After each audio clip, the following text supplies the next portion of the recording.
Class is now in session. I'm Professor Hockey, and today we're discussing Game 37 of the regular season between the San Jose Sharks and the Los Angeles Kings, in which the Sharks have won 3-2, which caps off a humongous two-game weekend series against the Los Angeles Kings, and as the Sharks put at least a bit of distance between them and the Los Angeles Kings in the standings. And with the earlier loss of the St. Louis Blues to the Colorado Avalanche today, as well as the fact that the Coyotes did not play, the Sharks now find themselves tied with the Blues with 38 points for 5th in the division, and only a single point behind the Arizona Coyotes for the 4th and final playoff spot. And all three of those teams, the Sharks, Blues, and Coyotes, now have played 37 games. So an even playing field. These last 19 games of the season will determine whether or not the Sharks can make it or not.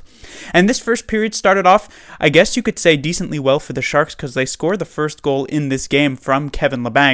But realistically, this first period was not that well played from the Sharks. The Kings looked a lot more crisp, and the Sharks looked like the team that were coming off the second, were in the second half of a back-to-back, and the Kings looked like the previous game had no effect on them. You could say that's because the Sharks skated a lot harder than them in that first game, but still.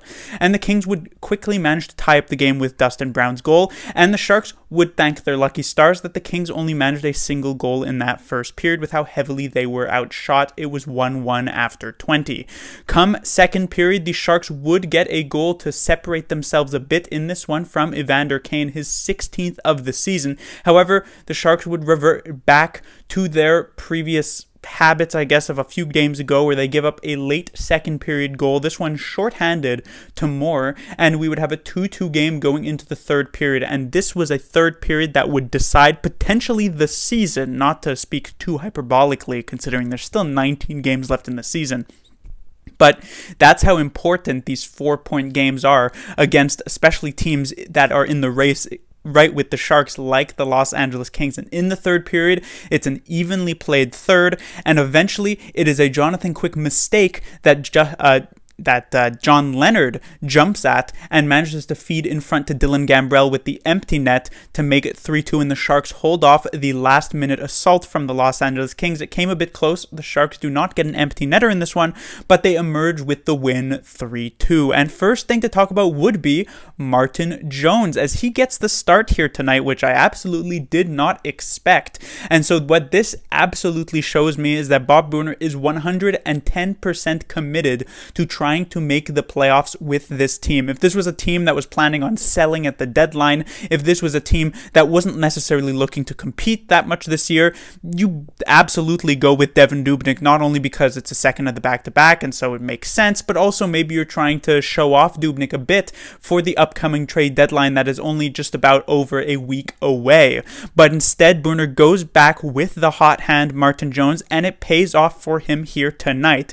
This second goal, obviously from Moore for the Los Angeles Kings, was one Jones absolutely would love to have back, but I guess it's equalized by a similar gaffe on the other side by Jonathan Quick. Otherwise, Jones, not much of a chance on the Dustin Brown goal, and he was perfect the rest of the way. So just 2 goals let in here tonight on a pretty decent amount of shots from the Kings side, and it was a great game from Jones. On the upcoming game on Tuesday, considering it is 2 days off before that one, it would not surprise me to see Jones back in the net, though since it is against the Anaheim Ducks, this might be an opportunity to try and get Dubnyk back in. I will say, though, I'm leaning more towards Jones just because then there is yet another back-to-back on Friday, Saturday, and Dubnyk would probably get that one because the Sharks are trying to benefit from a bit of a slower week this week, considering normally the Sharks are playing Monday, Wednesdays, and then Friday, Saturday. But this upcoming week, they're not playing Monday or Wednesday, only Tuesday, and that gives them some nice days off in between.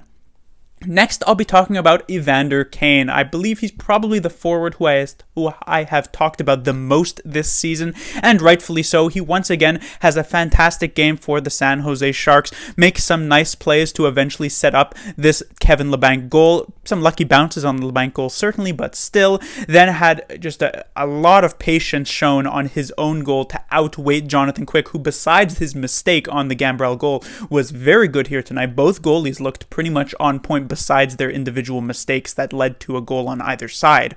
And so Evander Kane is once again leading the charge here offensively for the San Jose Sharks. He's just been so good. I've already mentioned how this is his best season as a San Jose Shark, and that continues to be the case, and it's really not something that you may have been expecting coming into this year with all of the things that are occurring in Evander Kane's personal life. You might have thought that that could be a big distraction for this season, but you wouldn't think that that was the case. You would not know ever that something is going on with Evander Kane outside of the game of hockey, because he's definitely not showing it. He's giving it his all every single game, or almost every single game, I guess I should say, and 16 goals now on the season. That would put him on pace for, I'm not really good at the quick maths here, but maybe somewhere around 35-ish goals, something like that, 34, 35, which would obviously be a great year for Evander Kane, and I'm pretty sure as well a career high. Next, I'll be talking about Marc Edouard Vlasic. He only actually ended up playing the first period of this game and did not play the last 40 minutes, which of course drove up the ice time of some of the other Sharks defenders. And I know a lot has been said about Vlasic, most of it negative, considering he has fallen off pretty substantially in his game.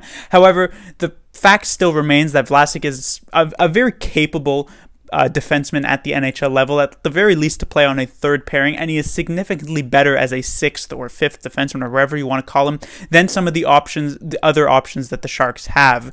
And so having to play someone like Claesson or, God forbid, Middleton over someone like Vlasic, if he is injured long term, will actually be a very bad thing for the San Jose Sharks, will definitely affect their defensive unit as a whole pretty significantly.